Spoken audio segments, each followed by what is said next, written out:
अखिलेश यादव, 2011 की जनगणना राहुल बता रहा गांधी, हूं आपको। असदुद्दीन ओवैसी, मेरे पास अभी गौरव डाटा गोगोई, नहीं आया।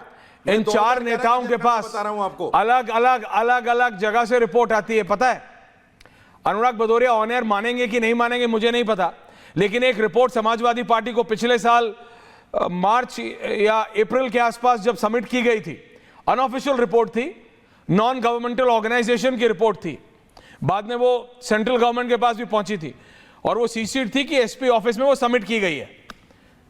उस रिपोर्ट के अनुसार it was more than 30 crore, 30 crore से ज्यादा मुसलमान है इस समय देश में। ये मैं नहीं कह रहा हूं, एक नॉन गवर्नमेंटल ऑर्गेनाइजेशन का सर्वे था, उसका कोई बैकिंग नहीं है, मैं नहीं कह रहा है।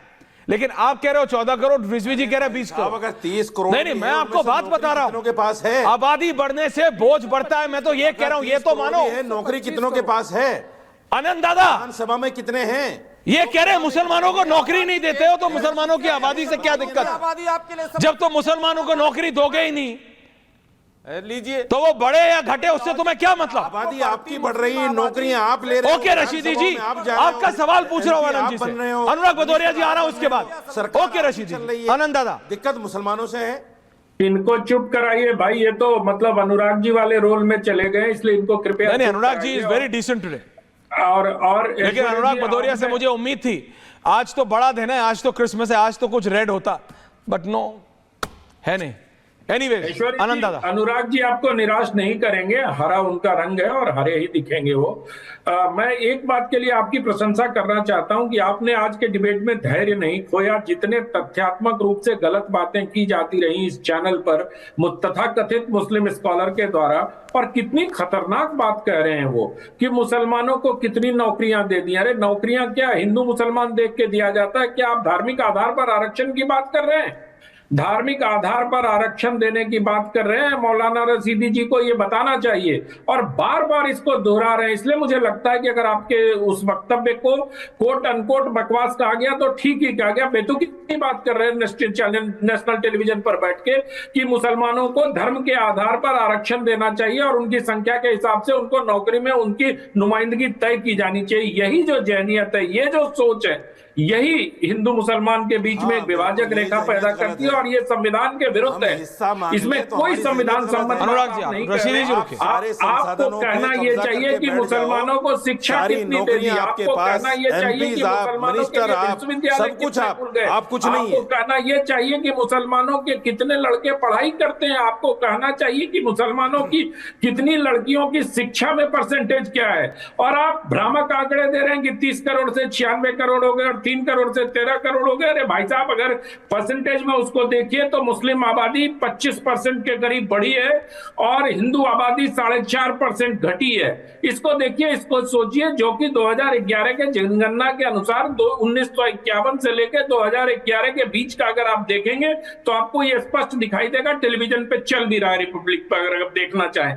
लेकिन आप लोगों के आंखों पर मजहब की ऐसी पट्टी बंधी हुई है जो पूरे मुस्लिम कौम को अंधकार की ओर धकेलने का काम करती है, और खास तौर पर वैसे लोगों की आंखों पर जो खुद को मुस्लिम स्कॉलर कहलाते हैं, जो वो खुद को मुस्लिम स्कॉलर कहते हैं। अगर आप मुस्लिम स्कॉलर सही में हैं और रिजवी साहब जैसे मेरे मित्र यहां बैठे हैं, तो उनको आज मुस्लिम कौम में शिक्षा की बात करनी चाहिए, उनके बीच जनसंख्या नियंत्रण की बात होनी चाहिए। आप कह रहे हैं भ्रूण हत्या हो रही है, हमारा मजहब कहता है पेट में हत्या मत कर दो। अरे किसका मजहब कहता है भ्रूण हत्या कर दो भाई?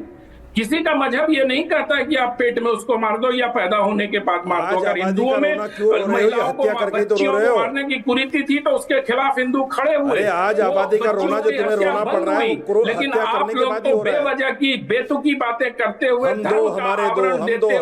अपने समाज में, अपने कौम में जहलियत फैलाना चाहते हो। रजीजी साहब, इससे बचिए आप लोग। आप लोग कौम के रहनुमा बनिए, कौम को गलत रास्ता देने की ओर मत दिखाइए अपने युवाओं को। आप लोग धर्म का नाम लेकर अपने युवाओं को गलत दिशा में धकेलने का प्रयास करते हैं, जो बहुत शर्मनाक है। और आप लोग रोज टेलीविजन चैनल पर बैठ के मुस्लिम कौम को गुमराह करते हैं। शर्म आनी चाहिए आप लोगों को कि संविधान सम्मत बात करनी चाहिए, संविधान के विरुद्ध बात करनी चाहिए। आप गलत दिशा में जा रहे हो। रिजवी साहब रोज जय संविधान से शुरुआत करते हैं अपनी बहस की, लेकिन आज वो इस मसले पर कुछ नहीं बोले जब उन्होंने कहा कि धर्म के नाम पर, मजहब के नाम पर बच्चों को पैदा होने देना चाहिए। अरे भाई, नहीं अपने बोला। बच्चों को सिखाइए। अगर आज मुसलमानों मैं भी की स्थिति संविधान के खराब है, अलावा तो कुछ उसके नहीं बोला। जिम्मेदार आप लोग मैंने हैं। बोला कि सरकार मेरा क्या संविधान मुस्लिमों को कहता है धर्म के आधार पर कि आप आरक्षण अपने धर्म देकर पर अमल विधानसभा करो, और संसद और में मेरा पहुंचा धर्म दे। ये कहता है कि बच्चों को पेट में मत मारो। तो मैंने क्या संविधान के खिलाफ कह दिया भाई?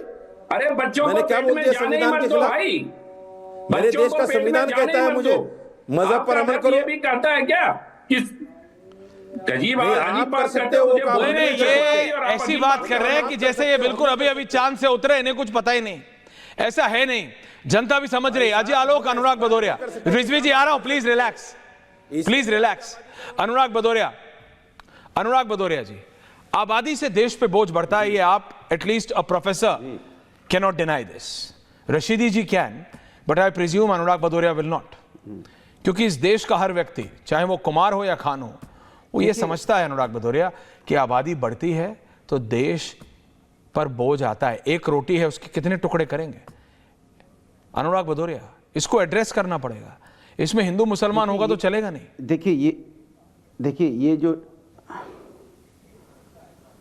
देखो ये जो डिबेट थी, डिबेट राष्ट्र के ऊपर है। इसको हिंदू मुस्लिम सिख ईसाई पे मत ले जाइए। जब हिंदुस्तान की बात हो रही हो तो हिंदुस्तान की बात हो, उसको धर्म पे मत ले जाइए। ये बिल्कुल सच है कि जनसंख्या पे कंट्रोल तो होना चाहिए, क्योंकि जनसंख्या बढ़ेगी, चाहे किसी वर्ग की हो। जनसंख्या अगर हिंदुस्तान की बढ़ेगी तो बोझ तो आएगा, इसमें तो कोई दो राय नहीं। हमने पहले बोला था, जीवन को खुशहाल बनाओ, बढ़ती आबादी पे ब्रेक लगाओ।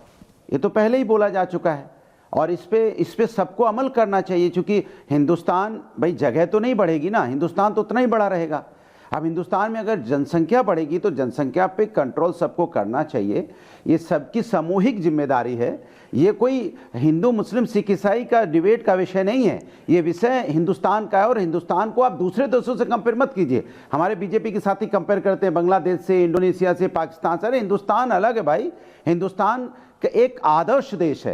हिंदुस्तान ने हमेशा लोगों को अपनी जीने की पद्धति सिखाई है, क्योंकि हमारी संस्कृति संस्कार औरों से अच्छे हैं। यहाँ पे हिंदू मुस्लिम सिख ईसाई एक ही साथ मिलकर रहते हैं। अनेकता में एकता जिसको बोला जाता है, गुलदस्ता है जो दूसरी जगह देखने को नहीं मिलता है। तो उस गुलदस्ते में तो कम से कम दूसरे से कंपेयर मत कीजिए। हम लोग तो उस पर चल रहे हैं ना, जो सरदार पटेल साहब बता के गए हैं, जो यहाँ पे डॉक्टर राजेंद्र प्रसाद जी बता के गए हैं, जो महात्मा गांधी जी बता के गए हैं। ये लोग ने जो लोग यहाँ पे बाबा साहब बता के गए हैं, उनके बताए हुए रास्ते पे, उनके बनाए हुए संविधान पे हम लोग चल रहे हैं ना, और उसको हम लोग मान भी रहे हैं। और आगे कितनी अच्छी तरह से हम लोग आपस में मिलकर रहें और कैसे देश को उन्नति की तरफ ले जाएं, चर्चा इस पे होनी चाहिए। बजाय चर्चा इस पे नहीं होनी चाहिए कि धर्म के नाम पे चर्चा। ये धर्म के नाम पे चर्चा ही नहीं थी। ये चर्चा थी कि देश में अगर जनसंख्या, किसी भी देश की जनसंख्या कम होती है तो देश खुशहाल होता है, क्योंकि उतनी जगह नहीं है। तो फिर अगर स्पेस नहीं है तो हमें सबको मिलकर ही तो उसको ठीक बनाना है ना।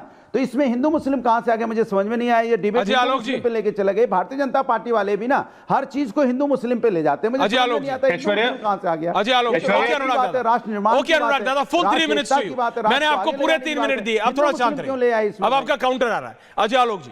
ऐश्वर्या जी, ये ऐतिहासिक तथ्य है और ये प्रूवन है कि जब फ्रांस का और जर्मनी का पॉपुलेशन रेट, जनसंख्या रेशियो नेगेटिव में जाने लगा, तो उन्होंने रिजवी लोगों को अपने यहां आने दिया, आवर्जन के नाम पे, इमिग्रेशन के नाम पे।